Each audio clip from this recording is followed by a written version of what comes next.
not to go too deep, but we are the essence of what we're trying to experience. And if you family and environment go hand in hand, like if I could take you guys into my mind, it would be like an expanded universe. Like I never think I would listen to binaural beats. I didn't know what it was. Yeah, it's brainwave music. It's like, hey everybody, welcome to another episode of Brown Talk. I'm sitting here with Keyon, aka Key. You know, thank y'all for tuning in, and let's jump right into it, man. So, tell the world about Keyon. You rather go by Key or Key? Yeah, I go by both. Key. Okay, Key. People personally know me. Okay. They call me both. Okay. But yeah, I do a lot. I would start by saying I'm a content marketer. Okay. Aspiring to just be a media utility knife, for lack of a better word. I am on track to just doing videos, taking pictures, content, creative direction, you know, all the whole nine, just media in general. I want to kind of be able to be that one-stop shop for people to come and just be like, okay, you go to Key, you're gonna get the creative direction, if you need that, right? But the creative direction, the content creation, the whole nine. So, but yeah, that's me. And then what got you into that? Actually, my first, I guess, so I'm not from here. I'm from New Jersey. From New Jersey, okay. Yeah, and I moved here. There's a lot of people from New York. Well, New Jersey. From New York and I New Jersey. Yeah, that is true. That is true. I find here. that a lot here, just talking to people. But is that because it's cheaper? No, I came down here for school. For school? Yeah, for sure. I came down here for school. I was supposed to go to Morehouse, and messed up my financial aid. Ended up going to Georgia State, which I love. Okay. And yeah, I was kind of going to Georgia State, and I've always been into clothing and fashion and streetwear, but I was trying to figure out how to go about it because I've always been in the media too. So just letting life flow, and I ended up starting to like distress my own clothes. Like I'll buy some stuff from like the thrift stop or go to like H&M or something, and then like I'll like distress it and make it fire. Like I'll see Kanye do something, like, bro, I could do that, and like distress some sweatpants, whatever. And I started selling it on Depop. Depop is a platform where you can like basically sell your clothes that you own type shit. But yeah, I was selling clothes on there, and me and my homegirl was the one at Georgia State, and we had came across Atlanta Streetwear Market on Twitter. And like from there it was like, okay, this seems cool. Like ain't nothing really like that in the city. I don't even really know what it is, but it's fashion, it's streetwear. I'm into it. Let's go. She was down. We went. It was fire. And I remember when I stepped in there, I was like, and like after like looking at all the brands, I'm like, I'm gonna be in the next one. Like it's too easy to not be in the next one. Not to shit on any of the brands that was there at the time, but like it was something I feel like I could definitely do and be in the next one, and just setting like a goal up for myself at the time. So I did that, and then I can't say, maybe like a couple weeks later, my boy Chris, now my business partner, who owns Atlanta Streetwear Market, he put on Twitter like he needed an intern, and I DM'd him, was like, yo, what's good? You know, introduced myself, I do clothes, whatever, and he told me pull up to the shoot that they was doing in the city. I pulled up, and like the rest was history. Like, so that's basically kind of how I got into media and the streetwear market. Like from that, I guess, shoot, we just was locked in from that point. I just started like kind of getting interested into what content actually is and into what marketing is. Like everything is marketing. Like you can't sell anything or do anything without marketing. And then I took it deeper because at the time I was a psychology major, so I was trying to, I didn't want to like be like a doctor or nothing like that. So I'm in this vibration of trying to figure out like, what am I gonna do with my degree, and or striving to have degree at that time, and like I'm into clothes, like that don't really match. But then I started to look up like marketing and like how people think, and started to be like, okay, well, in order to sell somebody something, you have to know how they think or what they do. So that's psychology right there. And that's how you tied them in. And then I tied it in just like that. And then just, like I said, Chris is a genius. Like, he just started like just working with him every day. We would like literally like, so we had another, so in all that, we had started, me, him, and Monty, my boy Monty, he was also part of the Streetwear market. Okay. They had started Full Clip, or they had Full Clip. Full Clip is a brand, a clothing brand. And then from there, we was doing pop-ups every weekend. So that's how I'm kind of like learning on the fly, like, okay, marketing, what to do, content. So all of that is going like hand in hand as I'm like going through school and doing the Streetwear market. So at that time, I'm doing Atlanta Streetwear market, Full Clip, and trying to distress clothes and stuff like that, while still going to school. So I guess all that mesh allowed me to like kind of go into the media field. Okay. And then so so you being a part of Atlanta Streetwear market, I mean, so like where do you hope to go? So like 5 years from now, so like where do you hope to be? Like you trying to start your own like clothing band or like clothing brand?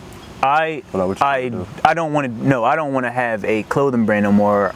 My goal for working with the Atlanta Streetwear market is to, because I look at Atlanta Streetwear market like my baby too. Like I started it. No, I didn't. It's not my LLC. Yeah. But it is my energy into that brand. Like you know what I'm saying. These are like my friends, like my people. So I don't really look at it like a Home Depot or like something where I'm working for them. This is like something that I'm building from the ground up with my friends. Okay. And so I'm gonna continue to take Atlanta Streetwear market to the toppest, the highest that it can go, making it the staple in Atlanta. First off, it's gonna be like the thing where people come to Atlanta for Atlanta Streetwear market. I think they do, because I haven't heard about them. Yeah. I haven't been able to make it, but I know y'all be at the expo. That's in Jonesboro. Yeah, like my friends, like I think like 2 of my friends have been to them.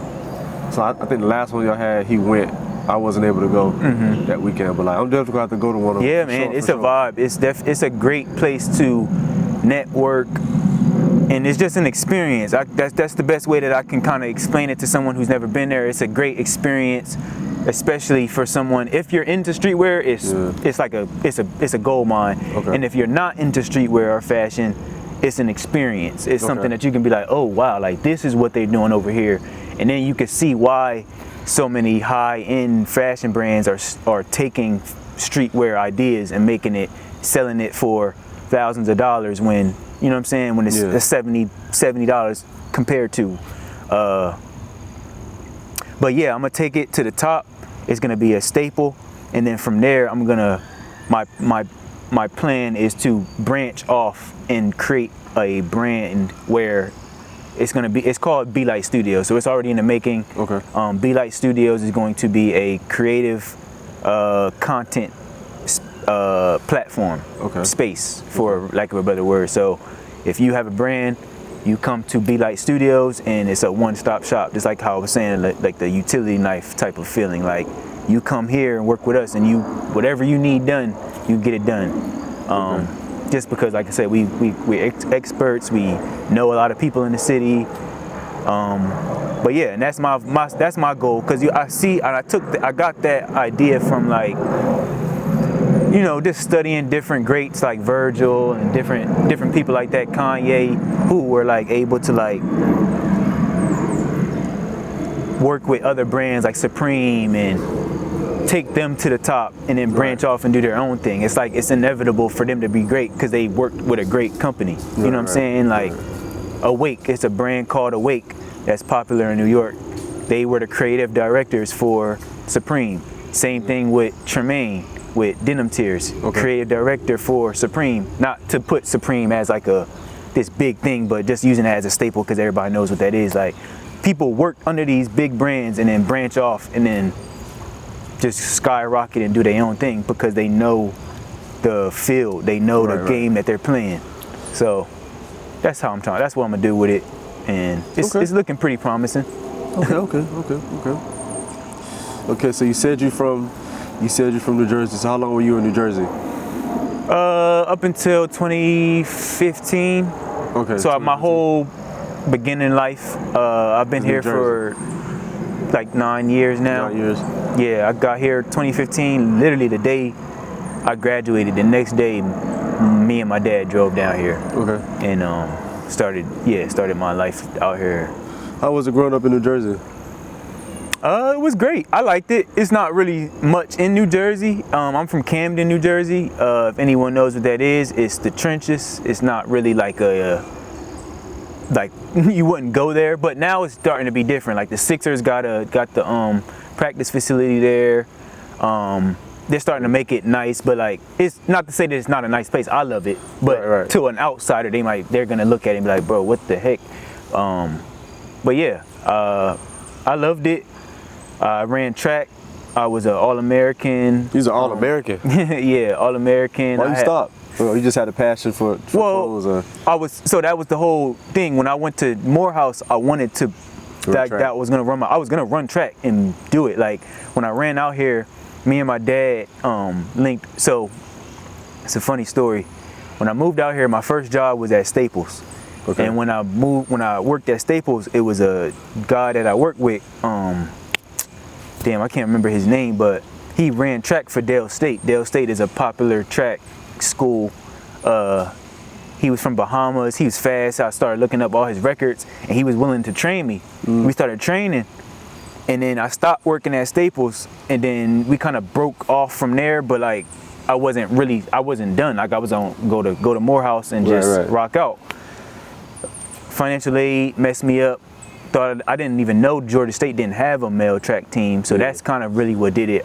Transferred to Georgia State, didn't know that they had a male team, and kind of just like let it go at that point. But I'm still like, I still trained and just to stay in shape, because that's how I like to work out. Like weights and stuff was good, but I'm naturally into, because I was doing it for so long. Like I did AAU track, summer track, winter track, like I was really trying to do that. So I still run and stuff like that, but that's probably why. Just because Georgia State didn't have a track team. All-American, wow. Yeah, I'm an All-American. I'm a state champ in the 4x1, and we got hella medals and stuff like that. Camden High School, it's known for, it's a track school, so yeah, pretty cool. I loved it. I didn't go there. I went to Leap Academy, and then the way my city is set up, because it's so small but big at the same time, like you'll be able to run at a different school if you live in that area or know people type thing. So that's how I was able to run for Camden High. Okay, so you said so you was in New Jersey, and then you and your dad moved out here. My dad was already living out here. Yeah, I got 6 brothers and sisters. 3 of them live out here. Wow. My dad live out here, so the whole goal was just for me to just leave New Jersey, just because it was nothing really to build off of. You know what I'm saying? I'd rather start something here, especially with me not really knowing what I want to do. Move out here with my dad, and yeah, that's how I started like that. How's the relationship between you and your dad? It's great. I gotta imagine, Yeah, it's great. When I was in New Jersey, my dad is awesome. Let me just start with that. My dad is like awesome. He's like the best. When I lived in New Jersey, me and my mom and him never were married. So he was always in my life. I had a stepdad too that I'm solid with too. So I always had 2 dads in my life. But my dad really made it an effort to like really be there. So like when I was living in New Jersey, he lived in New York. He from Camden, but he didn't live in Camden. It was like a brief period where I remember him living in Camden, but like I can't really remember that like that. Maybe a couple house visits. But when he was living in Camden, me and my mom and stepdad and sisters wasn't living in Camden. He was living in Woodbury. So just to put in perspective, like. And then when we did move from Woodbury to Camden, he moved to New York with his wife at the time and my brothers and my sisters. And he would come get me every other weekend, because I still wanted to hang out with my friends and shit. So he would come every other weekend, and I would hang out in New York. So I have a lot of New York ties. He lived in Harlem, off Lenox. I can't think of the specific block, but it was off Lenox. So I have a real heavy Harlem, New York tie from him being out there for like maybe like 10 years. And then from there, he got a divorce with the wife from New York. Okay. I lied. They had a divorce out in Georgia, but they moved to Georgia, had a divorce, he moved to Atlanta, and then from there, that's how I got to Atlanta. But I say all that to say that my dad is very, he want to be a dad. And a lot of people take that for granted from men when they're trying. Like, you have to respect and love a man, specifically a father figure who is trying in a world where they be trying to tear that side down from men, especially when it's... You mean the father and son side? Yeah, they be trying to like mess that up. So my dad has always tried. He's always been there. I've never not been around my dad, even though he hasn't been in my household until I moved out here. Right. I feel like I've never missed a step like that. That's what's up. You know what I'm saying? So. Okay. Yeah. Okay. So speaking of your dad, so we just got through talking about your family, where you're from, and stuff like that. So what values are fundamental to you? So like, what values do you really care about? Values, so for me, I have a thing called it's like basically a moral code for myself. Okay. Right? And values, they change, because I'm getting older and I'm learning different things. But just some to pull from that list. Values that I stand on is don't assume. I don't assume anything. I learned that from both my fathers. You don't assume nothing. Okay. Take what it is. I don't take anything for face value. So if you tell me something, I'm going to research it, right? And hope, I'm not going to say that you're lying, but I'm going to hope in such that you're telling me the truth, and then I'm going to do my due diligence and then match it up. Right. I always lead with a smile, always smiling, just because that is an energy thing for me. Like, you just got to build that and bring that into your life. Standing on your word, standing on business, it's the same type of thing, just standing on your business, standing on your word. If you say something, just follow through. That also goes into like, for me specifically, like, these are all my moral things. When I say something, I'm gonna do it, because I am an overthinker, or I'm learning not to be an overthinker anymore, but I was one.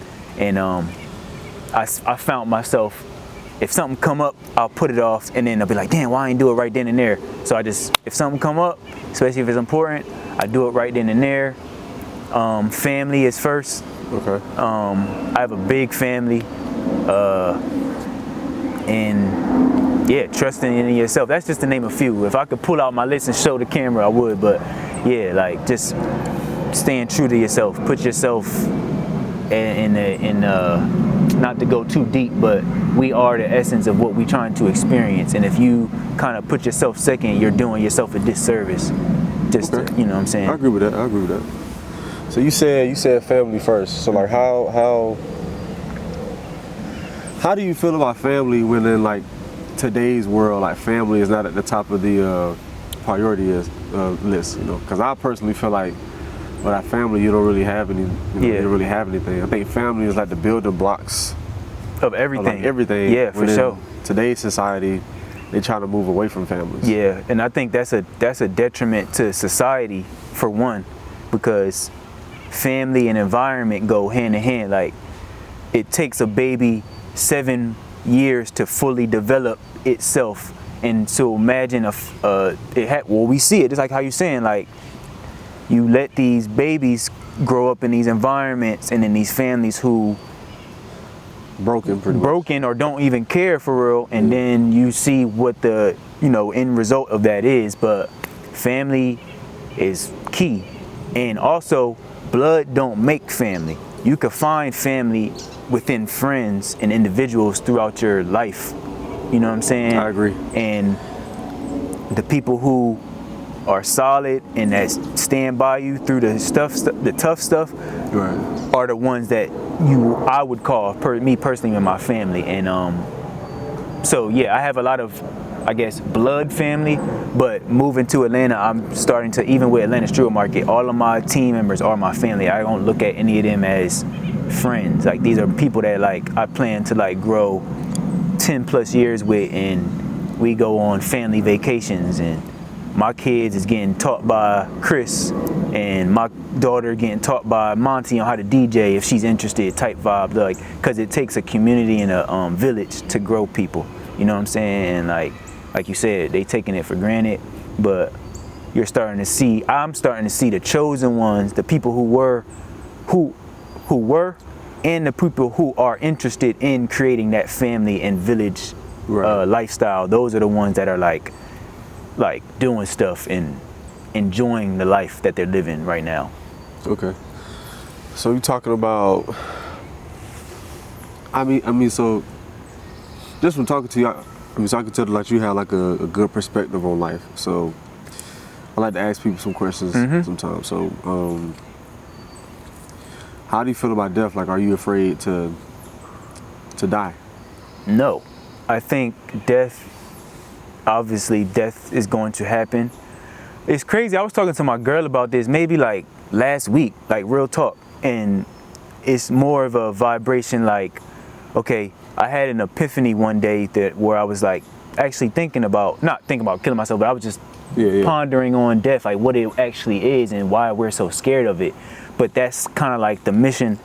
That's kind of like the mission of, like I said, if I could take you guys into my mind, it would be like an expanded universe. Like, so the ops, for lack of a better words, put fear into the society so that you can keep fear on you, because if you're fearful, you're not fearless. Of course, that makes sense, right? But fearless equals you being abundant and being able to move in this world without thinking that anything bad is gonna happen to you. So if you trust God, I trust God, I know that life would not be set up to where I'm birthed, go through life, and then there's this crazy mass bad ending. That doesn't make sense to me. So I've interpreted it as it's a must, but it's not death.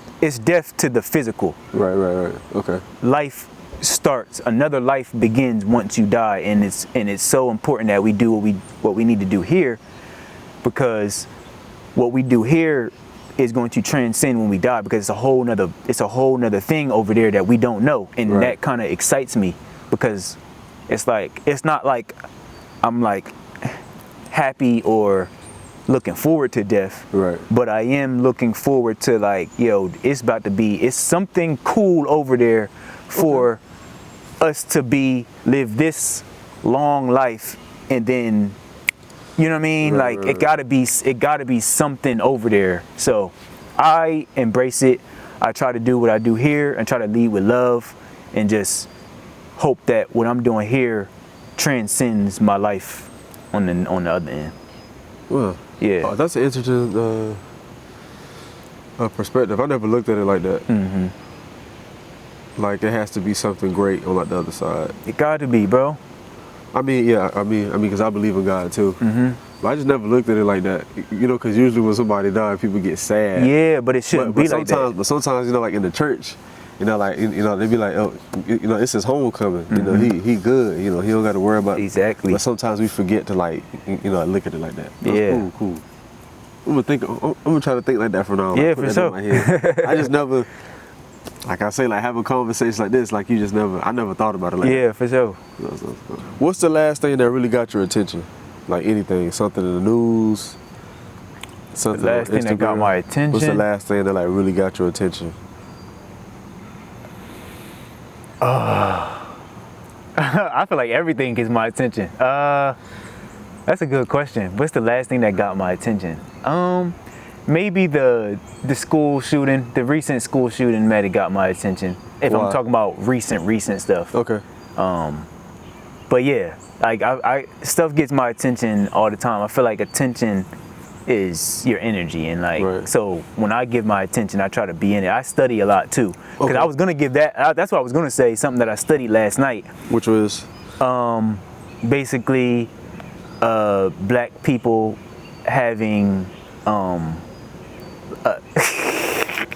black people having a 9 DNA series compared to a 6 DNA series? You gotta dive deep to that because I don't know about that. You gotta educate me on that. I'm studying. If you I'm can, still okay. studying. Basically, so this will be good for me. This is great. So, again, I just learned, not that I've known about this, but like I said, I'm studying. So, what I'm interpreting as is as so black people are the natural born people of this earth, right? Okay. Everybody, we are all one solid human race. Yeah. But black people specifically, from whether you believe we're from Africa or whether you believe we was already here, whatever you believe, because we can be here for a long ass time. Yeah. We were able to, I guess, bring in or take in the full. So when the world was being created, we were here. So we were the ones that were able to get the full.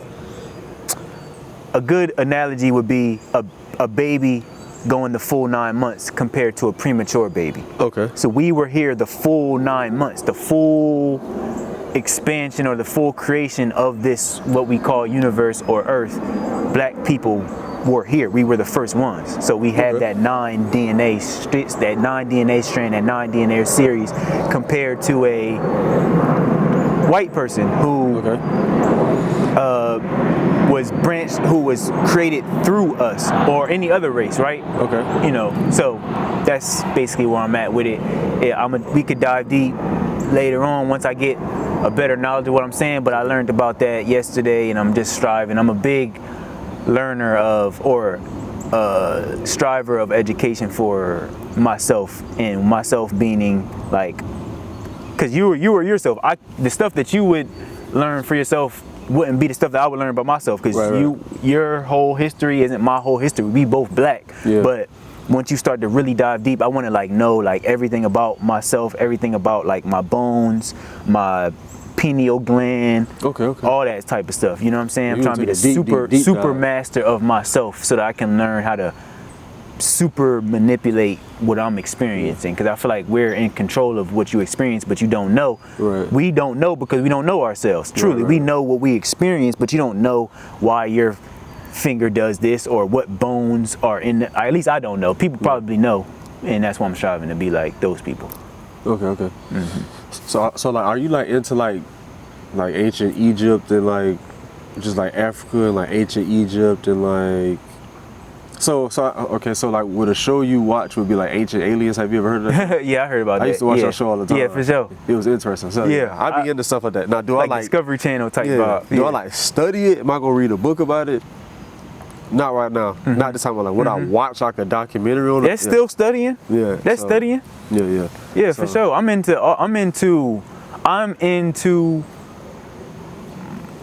my history. And if that means going to ancient Egypt, cool. If that means going to Africa, Asia, whatever, I'm trying to learn about it because I want to know who I am and what I am, because that's important. We don't really, they strip that from us all the time. But yeah, I used to. It's a cool platform that if y'all not hip to, because you said Ancient Aliens. It's called Forbidden Knowledge. Billy Carson. I don't know if you know who that is, but he's fire.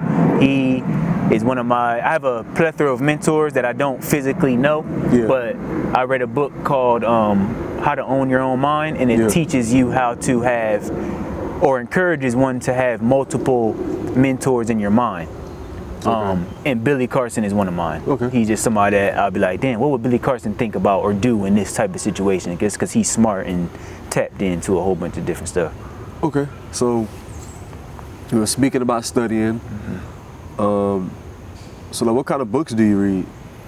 Anything that I guess catches my attention to what you're saying. I don't really like what's storybooks? That's fiction. Yeah. Fiction. I could read fiction, but I'm not really into fiction because it's like fiction. Let me say that. Let me say this.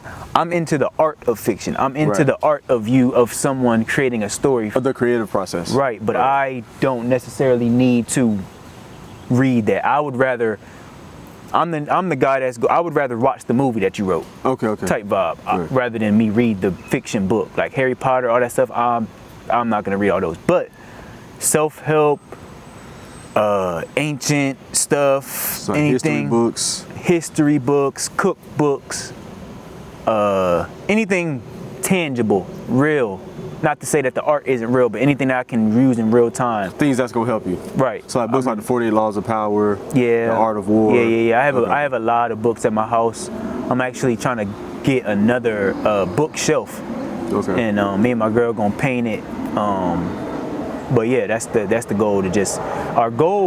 My goal is to have a bookshelf corner throughout my house. Okay. So like every corner in the house, I want it to be a bookshelf, and I think that'd be cool to have. Okay. So you said that you also said like Billy Carson, is that his name? Yeah, Billy Carson. Yeah, He's like one of your I guess people that you like look up to. Mentor. So he a mentor to me. In this day and age, like everybody has somebody that they like look up to, especially like celebrities. You know, we have some celebrities that are good influencers and some that are bad. You know, so sure. So what celebrity would you say has had the biggest impact on you, like your life? Celebrity. I feel like Will Smith. Will Smith is probably the biggest celebrity that I look up to. Wow. How come? He's from Philly. Philly and Camden are right next to each other. I could walk from my high school. I can walk to Philadelphia over the bridge. So it's the same thing. He's familiar. I see him in a lot of my family members. I see him in my dad. I just see he gives off an energy that's very familiar. Like I know that person. Okay. He's done a lot for the city, just from the standpoint of inspiring young black kids. Like, because like I said, he's from West Philly. Like, people don't really come out of Philly. One, West Philly, two, like, so, and he funny as hell. Like, I remember watching Fresh Prince of Bel-Air. Fresh Prince of Bel-Air and Martin are like my top two. I could watch that anytime. You could just put in Martin or Fresh Prince, I'll just watch it. But Fresh Prince specifically, too many memories. I remember trying to like remember funny lines that he would say so I could go to school and say it. And all his movies have been fire to me. He a stand-up dude from what I know. I don't know him personally, right? But from what he projects, he a stand-up guy. He's into fitness. I'm into fitness, and he always putting out a positive message, and that's what I'm about. I'm all about positivity and just letting people feel me. Like I want, like when you meet me, I want you to be like, damn, I experienced Keyon. I met Keyon, and not just, oh, I met some dude. Like, you know what I mean? So, and that's how I feel Will Smith is. Like, a lot of people don't know him personally, but you know who Will Smith is just by movie, show, or just by him doing something on Instagram or an interview he did where he broke down something and you remember that. Like, right. So, yeah, he pretty far. Okay. What's a mistake that you made in your past that you've learned from? I learned from all of my mistakes. One that I would bring up is not being present at all times. Okay. And specifically at school when I was at Georgia State.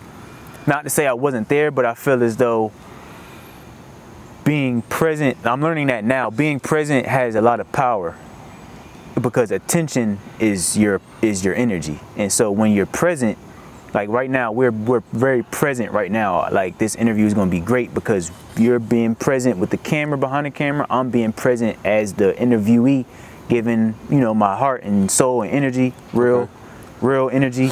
So I feel as though me being in college was a great experience, but as a 20s, we just worried about the girls, we worried about partying, we worried about smoking, school too, but all that stuff is after class, what we on, like, I'm trying to hoop, I'm trying to go to the park, right? And I forget, and looking back on it, hindsight is 2020, I wish, I don't wish, because I experienced it for a reason, and I'm glad that everything happened for a reason. But if I would say to your question, I would have been more present in college. Maybe took advantage of maybe more, I guess, community type vibes, to what you're saying about building a family and a community. I was very stuck to my friends. Like, people knew me, we know each other. Like, you know somebody. Like, I'll see Tommy on campus. Yo, what's up, bro? Yeah. But I can't say that like these people are my solid friends. That's me. I could have been more present, because there's a lot of people that I see now that are in the spaces that they're in that I could have built more connections with and done more things with if I would have just been more present and sat down a little bit longer and like been like, okay, who is this person? Let's go to this little meeting about whatever. Like, let's do these little outside activities. So yeah, just being more present at school. And that's what I told my little sister recently. She just went to Georgia State. You went to Georgia State? Yeah. Okay. So like, when you say present, you just mean to like just using college for like everything that it was. Yeah, for. Yeah, so like exactly. Everything, clubs, people that you weren't like necessarily like cool with, like people that you never saw yourself talking to, like maybe you just would have went over there just like introduce yourself. Literally, because that's me now. Like, I'm the type of guy that, bro, I'll go over there and just say, hey, what's up, y'all? Yeah. Like, you know what I'm saying? Whether you say hey back or not, that's not what's moving me. What's moving me is that I'm, interacting with right now. What do I have right now? We had a beautiful park. It's beautiful weather. I'm with my homie, and we creating. That's present for me. What type of music do you listen to? Man, I listen to everything. I listen to, on the way here, I was listening to this new album. It's by Piano City.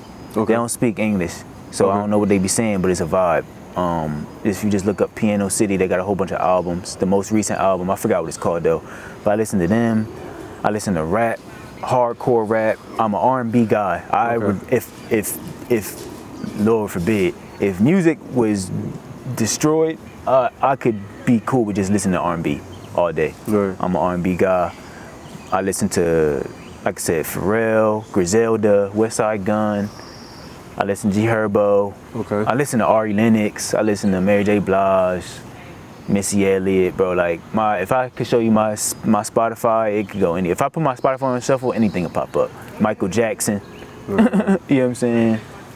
So, yeah, I listen to everything. What's the most surprising, I guess, genre that you found yourself listening to? The most surprising thing. So you never thought you would listen to it, but you.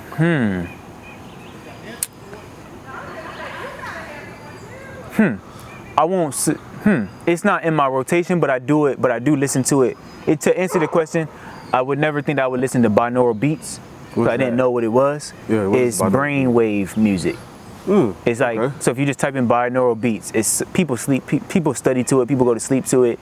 I use it for different ways. But I would never know that I was going to be listening to like frequencies and stuff like that. Like, I listen to like. Does it help you calm down and everything? More than that, man.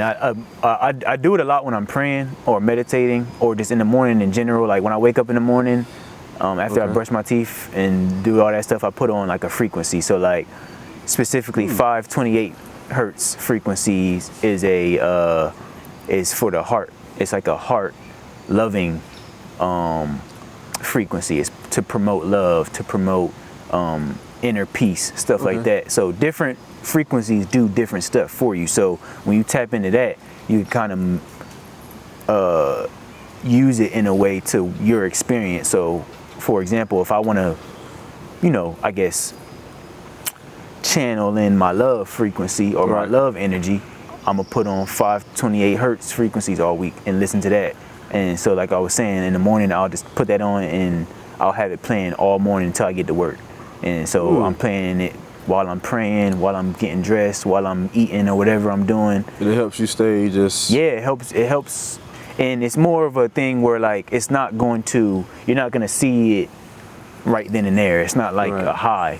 It's more of a let the week go on, let the day go on and see how the experience is with other people. Well, follow through. Binaural Beats. Let me check that out. They're separate. There's binaural beats, and then they go hand in hand. But if you, for what I'm talking about now, is like different frequencies. You can 999 is a frequency. You can listen 888. You can listen to different ones. I was just giving you 528. But if you Google it, just Google 528 hertz frequencies, and then a bunch of them will probably pop up under what you're doing. Okay. But yeah. Okay. So let's. So the last thing I wanna ask you about. You said that you listen to these beats when you pray. Mm-hmm. So how do you feel about like prayer? Like, what is it like? Like, why do you do it? Mm-hmm. And like, how often do you do it? Mm-hmm. I do it every day, multiple times a day. I am not religious though. I am spiritual. So my whole thing is I'm praying more so thanking the big God, big spirit, whatever you believe in. I'm thanking God for this experience, to be able to experience what I'm about to experience. But I'm also channeling, when I'm praying, I'm also channeling my higher self and my ancestors all at the same time. So I'm not looking at it as like I'm not going into prayer asking God to forgive me for my sins or asking for, no, I'm more so asking for guidance. I'm more so asking to continuing to hone in on my intuitive abilities, the stuff that God has given me, bestowed upon me, thinking. More so, it's more of a thinking ritual than anything, and just being like, I'm not taking you for granted. I know that there is some power that we don't know about, and I'm gonna give my energy to that. In return, it's going to bless me with energy and good vibrations and just life. You know what I'm saying? So, do you think in today's society that we don't pray enough? Like we've kind of gone away from that. Mm-hmm. Mm-hmm. But it's funny though, because I feel like it's about what you believe though, because one could say that they don't pray enough, but it depends. Like, if you meditate, I feel like that's a form of prayer too, because intent sets reality. If you're intentionally trying to connect with the bigger spirit or God, then that's what you're gonna do. Whether you're on your hands and knees or you at the table like this, it don't matter. Like, there's no form of it. But I do think that to what you're saying, there is a lack thereof of people giving thanks to God, because you can see the way the world is. Like, you know what I'm saying? Like, to each his own. Pray how you want to pray, but to not pray at all is like, or give thanks at all is pretty like, Right. But again, because I ain't judging. Right. How do you? Okay, I want to ask you this. So, like, after you pray, so like, how do you feel before you pray, and then how do you feel after you pray? I feel great afterwards. Before, it's more of a. I feel like that's a good question. Maybe I need to start studying. Maybe you're giving me something. So thank you. I appreciate this, because I don't actually pay attention to how I feel before. It's more so anticipating the after. After is just very in tuned, oneness with self. It's how I feel when I'm done praying. I asked you that because, so like, I believe in God, and like sometimes,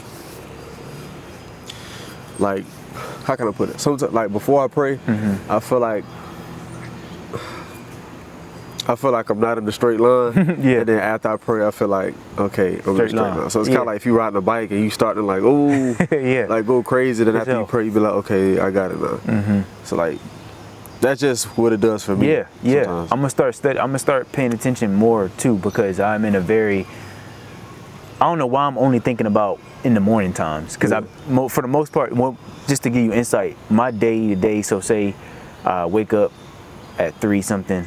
I pray, go to work. I live so close to my job that for the most part, I'll go home, but I started to walk to work, so I don't know how that's gonna work. But anyway, say perfect world, I went back home. I usually pray at home. when I get off of work, if I have to go home, if I don't gotta shoot or anything, I'll go back home, pray again, and then I pray at night. But it's more of a meditation prayer than it is me on my hands and knees.